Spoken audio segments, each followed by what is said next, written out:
Antes de comenzar te recordamos que este canal defiende abiertamente todas las formas de libertad. Si no concuerdas con estas ideas, toma tus precauciones, ya que nadie te obliga a mirar el video. Si continúas viendo, déjame darte la bienvenida a una zona libre de colectivismo. Don Jesús, muy buenas noches, muy bienvenido. Buenas noches. ¿Es verdad que nos roban los bancos? Hombre, literalmente no.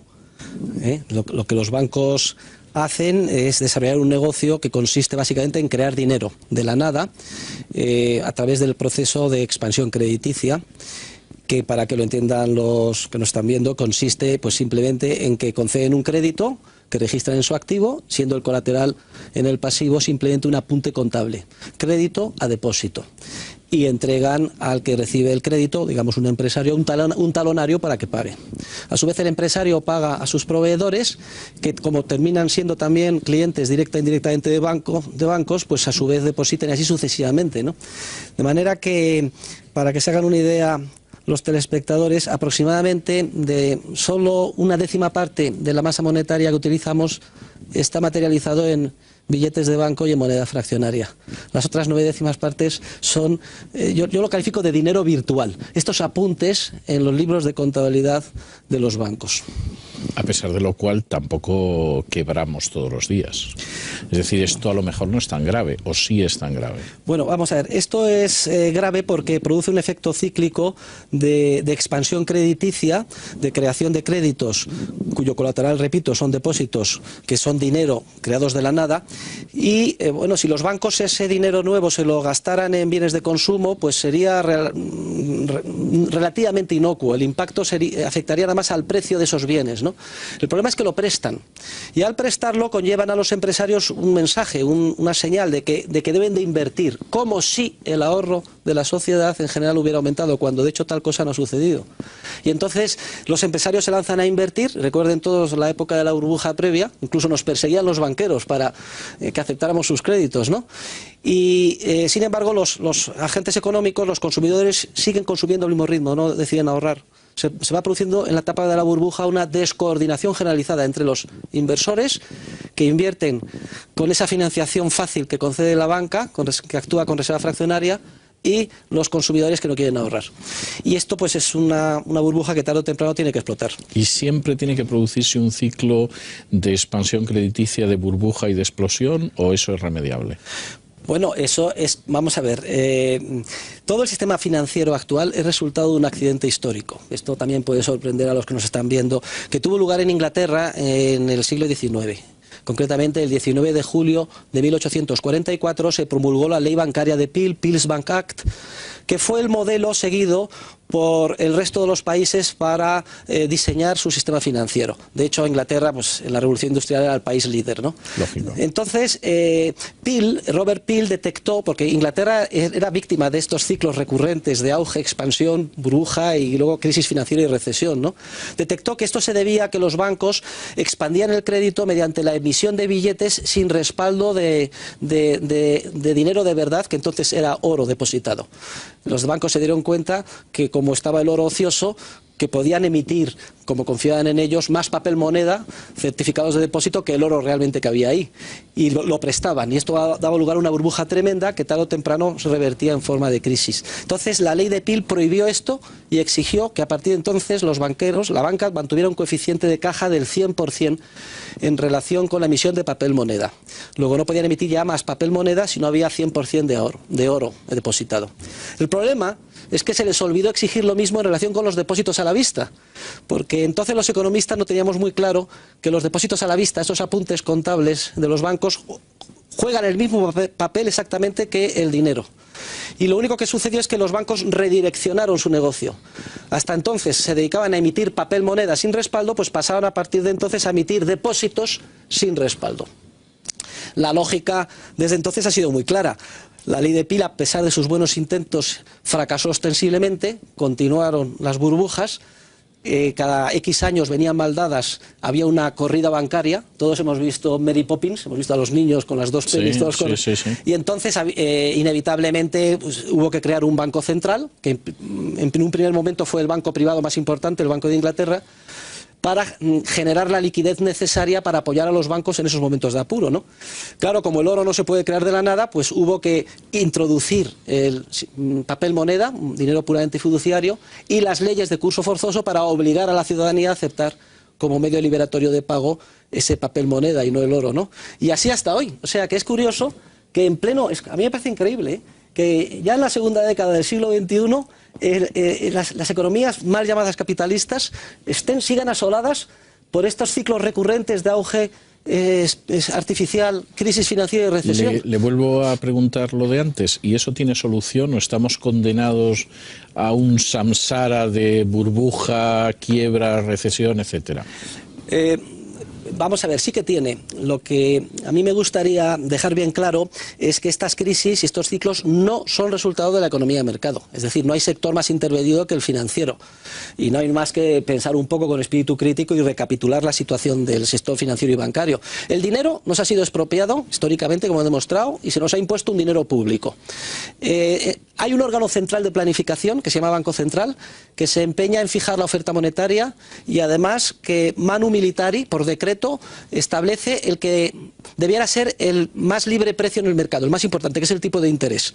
Y luego hay una maraña inmensa de regulaciones en relación con el sector financiero. Si esto es una economía de mercado, pues que baje Dios, venga y nos lo diga. Esto es socialismo puro y duro.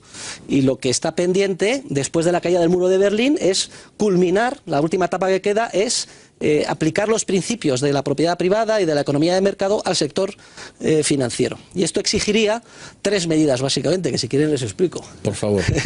Bueno, pues en primer lugar, completar la ley de Peel allí donde quedó incompleta. Es decir, que los depósitos... claro, exigir también el coeficiente del 100% en relación con los depósitos a la vista y equivalentes. Cuando digo equivalentes es que hay muchos depósitos a plazo que en realidad son depósitos a la vista, porque el banco sotoboche te dice que lo puedes retirar cuando quieras, ¿eh? Esto, por otro lado, es obvio, porque en cualquier depósito de cualquier bien fungible, lo entenderán los telespectadores, sea, pues yo que sé, un silo de trigo o una almazara de aceite, si el que lo recibe, que es el depositario, se apropia de una parte para sus negocios particulares, en el Código Penal está penado, con 4 años de cárcel, es un delito de apropiación indebida. O sea, es obvio que hay que mantener siempre el 100% de lo que se te da en depósito. Lo único que pasa es que los banqueros históricamente han logrado un privilegio para actuar al margen de estos principios generales del derecho. O sea que la primera medida sería exigir que la banca actúe como cualquier hijo de vecino, sometido a las mismas normas del derecho, que es que exige el coeficiente de caja del 100%. No parece fácil. ¿Cuáles serían las otras dos condiciones? Bueno, una vez que esto se hubiera llevado a cabo, ya podríamos eliminar la banca central, porque el órgano de planificación central financiero, que es el Banco Central, ya no sería necesario, ya no habría riesgo de corridas bancarias. Si va la gente por su dinero, siempre estaría allí. Se habría logrado separar 2 negocios que ahora están mezclados y son incompatibles entre sí: el negocio de crear dinero y el negocio de intermediación financiera. Ahora, como están mezclados, cada vez que se invierte mal, pues resulta que afecta al sistema de pagos y al sistema financiero, se desmorona todo. Tiene que haber un banco central para que salve a los bancos cuando hay una crisis financiera. Con el coeficiente de caja del 100% ya no sería necesario el Banco Central, los tipos de interés los fijaría el mercado, ya no sería necesaria la maraña de regulación financiera que se quiere hacer, Basilea II, Basilea III, todo esto que solo ataca los síntomas, no las causas últimas. Y luego, además, los miles de funcionarios que valen mucho y que están en los bancos centrales se dedicarían, supongo, que a producir bienes y servicios de valor para los ciudadanos, ¿eh? Y luego quedaría una tercera pata de la reforma, y es quién sería responsable de emitir la base monetaria, ¿eh? Hay un colega mío que ha fallecido hace poco, premio Nobel, Maurice Allais, premio Nobel de Economía francés, que él mantenía la teoría de que la base monetaria siguiera siendo papel moneda emitido por una agencia pública que creciera a un ritmo preestablecido constitucionalmente del 2% al año. Esa medida, que sería un avance en la buena dirección, a mí no me parece suficiente. El dinero es demasiado importante para dejarlo en manos de los estados. A la mínima que hubiera una necesidad, seguro que lo utilizaban para manipular ese poder y incrementar la cantidad de dinero a un ritmo superior, o financiar, yo que sé, proyectos bélicos o cualquier, no sé, pretexto de solidaridad que se inventasen, ¿no? Por eso creo que sería imprescindible que la base monetaria pues volviera a ser lo que fue el dinero secularmente elegido de manera espontánea por la civilización a nivel mundial, que fue el oro, el patrón oro. Tiene una ventaja este patrón, que es primero, no es manipulable por ningún gobernante. Segundo, crece el stock mundial de oro en torno al 2% al año. y luego es un sistema rígido, ni se expande ni se contrae, ¿eh? Vamos, salvo que se hunda un galeón español lleno de oro. Va a ser difícil en estos momentos. Hay una cosa que se me escapa. Si efectivamente los bancos tienen todo el dinero en el banco, es decir, no hay una serie de apuntes ficticios que crean dinero virtual, sino que ese dinero está en las bodegas o en los depósitos de los bancos. Y tanto usted como yo, como cualquier otro lo puede retirar. ¿De dónde saca el banco el dinero para prestarlo? Bueno, vamos a ver, es que los bancos consolidarían al 100% los depósitos a la vista, nada más. Pero como intermediarios financieros prestarían con un diferencial, que sería su fuente de beneficio, lo que previamente se les hubiera prestado a ellos. Bien en forma de depósitos a plazo de verdad, es decir, que durante el plazo no puedes disponer de tu depósito, sí, o bien emitiendo obligaciones, o bien gestionando fondos de inversión, etcétera. ¿Y eso no contraería mucho el crédito? No, eso lo que permitiría es que solo se invirtiera lo que previamente fuera ahorro real y genuino. Y no como sucede ahora, que en las etapas de la burbuja se manda una señal como si hubiera mucho más recursos ahorrados cuando en realidad no los hay. Y los empresarios se lanzan a invertir en un proceso de euforia, de exuberancia irracional, que decía el ínclito de Alan Greenspan. En esa etapa de la burbuja además es peligrosísima porque todo el mundo está muy contento, es como la droga, ¿eh? Recordemos que en la etapa de la exuberancia los empresarios están muy contentos porque consiguen financiación muy barata para cualquier proyecto por alocado que sea. Los trabajadores y los sindicatos también, porque hay una demanda tremenda de mano de obra. Los políticos ilusionadísimos, porque sin entenderlo ven como los ingresos públicos crecen como la espuma. Están dispuestos a financiar cualquier cosa. Incluso a lo mejor unir con un AVE todas las capitales de provincia, incluyendo las Baleares y Tenerife, y las Canarias, las de las Islas Canarias. Entonces, en esa etapa de burbuja nadie se atreve a pararla, ¿eh? Ningún banco central quiere ser responsable de haber sido un aguafiestas. Y es lo malo, que un sistema democrático es especialmente sensible a estos procesos que son tan perturbadores, ¿no? La democracia, para funcionar, necesita un marco de referencia que discipline a los agentes que participen en ella. Eso ya lo decían los griegos, claro, pero no tuvieron mucho éxito, ¿eh? Y sin embargo en España hemos dado un paso adelante, porque quizás sin ser conscientes nuestros responsables políticos, la entrada en el euro ha sido un paso en la buena dirección. Porque hasta ahora, cuando venía una crisis financiera y una recesión, en España y en todos los países, Grecia, etcétera, se actuaba siempre haciendo lo mismo. Como lo que exige es la recesión, es el momento en el que el mercado descubre los errores que se han cometido en la fase previa. Por ejemplo, en el último ciclo, en relación con el sector inmobiliario y promociones inmobiliarias, etcétera, ¿no? 1 millón de viviendas que se han hecho y que nadie quiere. Y el mercado, pues que es muy eficiente dinámicamente, se pone manos a la obra a tratar de reestructurar y reasignar los factores productivos hacia donde debieran estar. Y eso exige que bajen los precios, unos más que otros, de todos aquellos bienes que se han producido por error. Y eso es un proceso muy doloroso, que lleva tiempo y que notamos todos en forma de recesión económica. Y sin embargo es como la resaca, es la etapa ya de la recuperación. Claro, cuando teníamos autonomía monetaria, los gobiernos reaccionaban haciendo inflación, es decir, devaluaban la peseta, sí, de la noche al día nos expropiaban el 10 o el 20% de nuestras rentas y nuestra riqueza, los ciudadanos no se daban cuenta y salían tan contentos al día siguiente como si no hubiera pasado nada. Ahora, gracias al euro, tal cosa no es posible. Por primera vez en la historia de España tenemos que afrontar una recesión sin autonomía de política monetaria. Esto es una bendición de Dios, porque por primera vez en la historia los políticos han quedado en evidencia.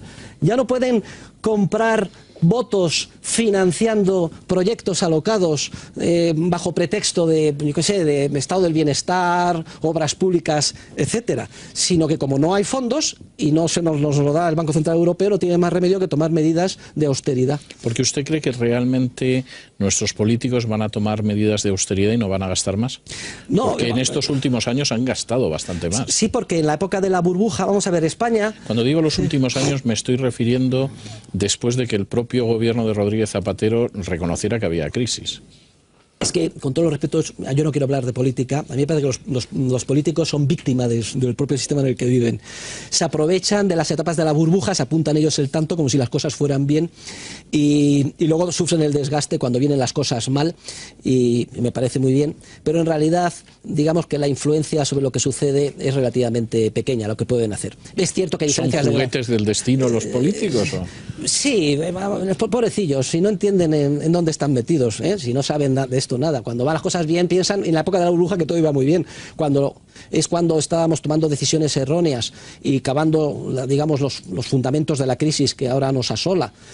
Fue entonces cuando cometimos los errores. Ahora es cuando se han descubierto. Entonces los políticos lo que necesitan es un marco que les discipline. Y si no existe ese marco... ¿Qué sucede cuando ese marco no lo obedece? Pues mire, voy a poner ejemplo de España, para que no se diga que hablo de política, pero por ejemplo Grecia, pues daba lo mismo que hubiera un partido de derechas o de izquierdas, era, digamos, la quinta esencia de la demagogia. Pues bien, pues ya Grecia ha dejado de ser la quinta esencia de la demagogia. Se han tomado unas medidas porque es que si no, el país suspende pagos o es eliminado del euro. Y hay manifestaciones públicas, salen los griegos indignados, que si el estado de bienestar, que si me habían prometido esto o aquello, da lo mismo. Al final, al día siguiente, van todos a trabajar y sacar adelante a sus negocios, gracias a la disciplina del euro. Y de hecho ya están aumentando al 12 al 15% las exportaciones de Grecia a Alemania. ¿Y usted cree que realmente en el caso de España, en algún momento los políticos, forzados por la situación en la que estamos, van a gastar menos? Porque, insisto, lo que hemos visto en los últimos años es todo lo contrario. No me cabe la menor duda de que ya están gastando menos. A mí, por ejemplo, mi sueldo me lo han reducido un 5%, yo soy funcionario del Estado, se congelaron las pensiones, se ha hecho una reforma del sistema de pensiones que es muy tímida, paños calientes, pero que no se habría hecho nunca fuera de este contexto, dentro del famoso Pacto de Toledo, que yo más bien calificaría hasta ahora del Pacto de Silencio de Toledo. Se ha cortado el grifo en el gasto desbocado en obras públicas, subvenciones al cine, en todos lados. Es decir, hay una conciencia de que no hay dinero y hay que recortar, y eso está a nivel de todos los ministerios y todos los departamentos. Y esto es algo nuevo, inusitado en nuestro país. Y se lo debemos se lo debemos a esa amarga disciplina del euro. Bueno, pues no lo comparta, pero váyase, por ejemplo, yo que sé, a lo mejor a la nueva administración, para no mencionar, nueva administración en Cataluña. Pues han cogido ¿y qué pasa? ¿Que no hay dinero? Pues entonces hay que sacarlo donde sea. No tenga usted ninguna duda de que a nivel de todas las administraciones se les ha reducido el grifo y están viendo dónde pueden recortar. ¿Han aumentado el gasto en empresas públicas en los 2 últimos años? Sí, pero yo me estoy refiriendo desde que se ha producido la crisis del sector público. Es que también convendría que los telespectadores entendieran un poco cómo van los acontecimientos desde el punto de vista temporal. Cuando se presta y los empresarios se lanzan a invertir como si hubiera más ahorro del que en realidad hay, se lanzan a invertir en proyectos que van a madurar en un futuro muy lejano y que no están dispuestos a sostener, digamos, los consumidores. Hay una serie de mecanismos que yo explico en mis libros que hacen que el mercado descubra que esos proyectos de inversión son erróneos y no son viables, salvo en esas circunstancias de créditos tan baratos. Entonces, en el momento en que se produce ese descubrimiento, viene en primer lugar la crisis financiera, porque claro, en el activo de los bancos está el valor de los préstamos. Cuando se descubre que solo valen una fracción de lo que se pensaba, el activo de la banca se contrae. El pasivo es el mismo, que son los depósitos. Todo el sistema bancario insolvente. Y esa es la crisis financiera que asoló al mundo a partir de Lehman Brothers en el año 2007. Y que in extremis salvaron los bancos centrales simplemente inyectando más liquidez. La segunda fase es la recesión económica, que no es resultado de la crisis financiera. La crisis financiera es el primer síntoma, pero no es la causa de lo que está pasándonos.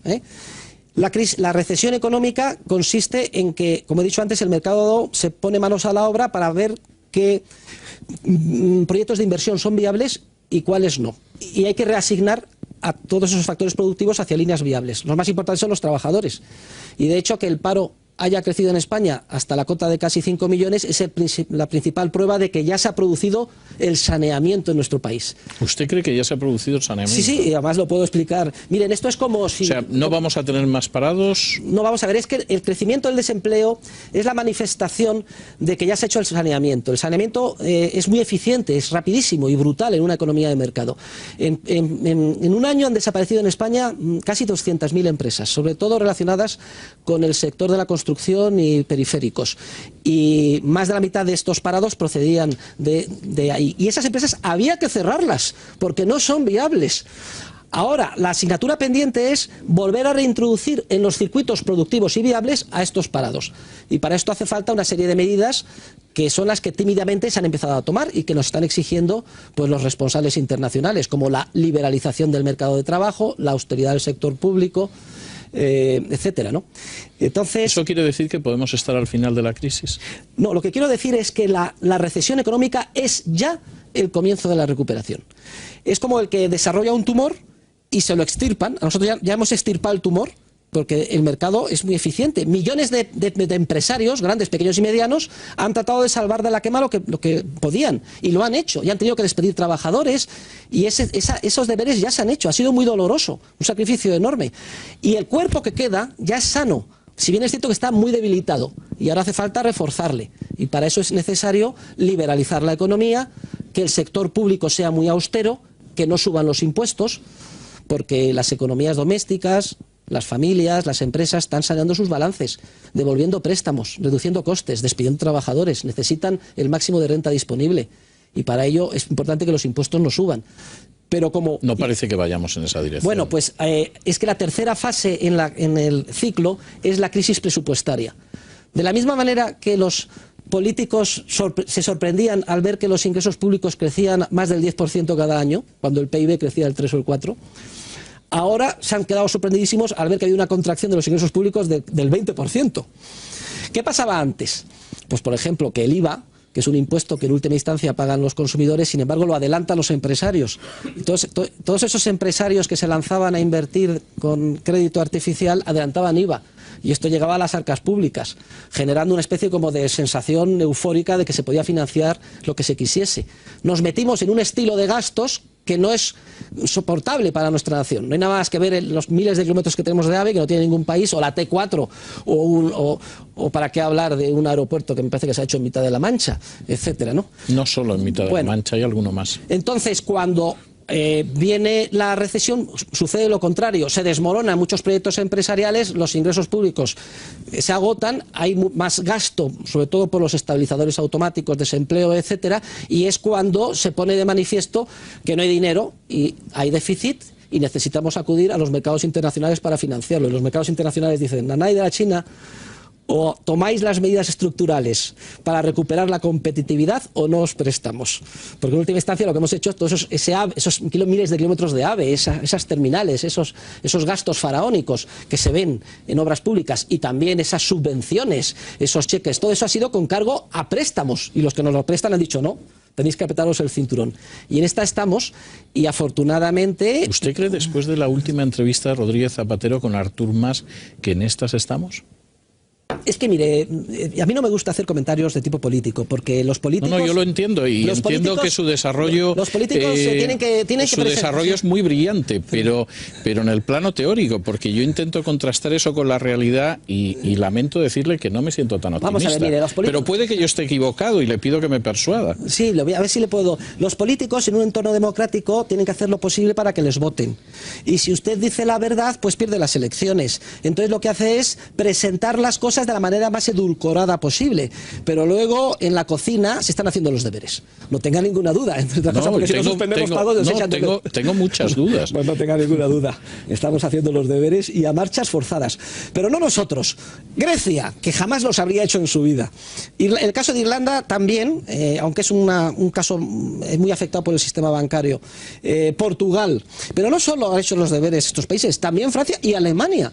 También es curioso que en esta crisis ha habido dos modelos. El modelo manirroto de Barack Obama, si hablamos de política que sea lejana, no española, que ha sido a base de gasto público desbocado, prometer el oro y el moro, una reforma alocada de la seguridad social y del sistema sanitario, y keynesianismo.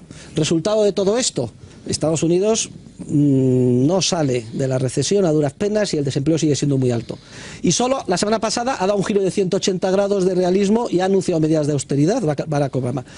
Frente a este modelo, que era el tan alabado modelo por todos los keynesianos, los Krugman de turno, que publican un artículo todas las semanas en el semanario, en El País, etcétera, diciendo que estamos locos, Alemania que está loca, que está haciendo justo lo contrario que tiene que hacer, que la austeridad nos va a llevar a la ruina, que el euro es un fracaso. Frente a esto, Europa, encabezada por Alemania, medidas de austeridad.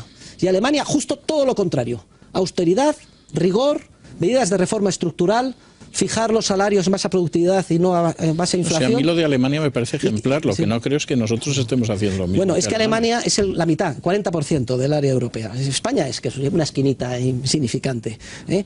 Entonces, y Alemania es el modelo y es la que de alguna forma lleva el liderazgo. ¿Y qué resultado? Alemania ha cerrado 2010 con el 3,7% de crecimiento, ante el asombro internacional y sobre todo de los keynesianos y los psicofantes del gasto público y que justo preconizaban lo contrario y que no hacen más que de repetir todos los días que el euro va a fracasar. A mí me parece tan insistente esa repetición que al final termino sospechando que lo que pasa es que tienen un temor tremendo a que el dólar se desmorone como moneda internacional y sea sustituida por otra menos alocada. Por ejemplo, el euro. Pues, don Jesús, no sabe usted cuánto me gustaría compartir su optimismo. Es más, ahora comprendo yo por qué algunos amigos míos me dicen que les gustaría tener mi fe en cuestiones espirituales. Creo que lo he comprendido esta noche. Tengo que darle las gracias por haber estado con nosotros esta noche y yo tengo la costumbre, a gente que tiene la gentileza como usted, someterse a la batería de preguntas y explicarlas como usted las ha explicado, de regalarle uno de mis libros. Siempre insisto en que, por supuesto, no están obligados a leerlos. Es un pequeño detalle por su amabilidad estando con nosotros, pero sí he escogido este, que es La ciudad del azar, porque en una parte de la novela hay una crisis presupuestaria, y hay una crisis presupuestaria precisamente porque el gobernante de turno gasta alocadamente más de lo que puede gastar y llega un momento en que las finanzas se colapsan, precisamente no porque hiciera el AVE, pero vamos, hizo una ciudad preciosa de la que además, por desgracia, no nos ha quedado casi ninguna huella. Don Jesús, muchísimas gracias y muy buenas noches. Muchas gracias. Visita las listas de reproducción. Búscanos en las redes sociales. Suscríbete.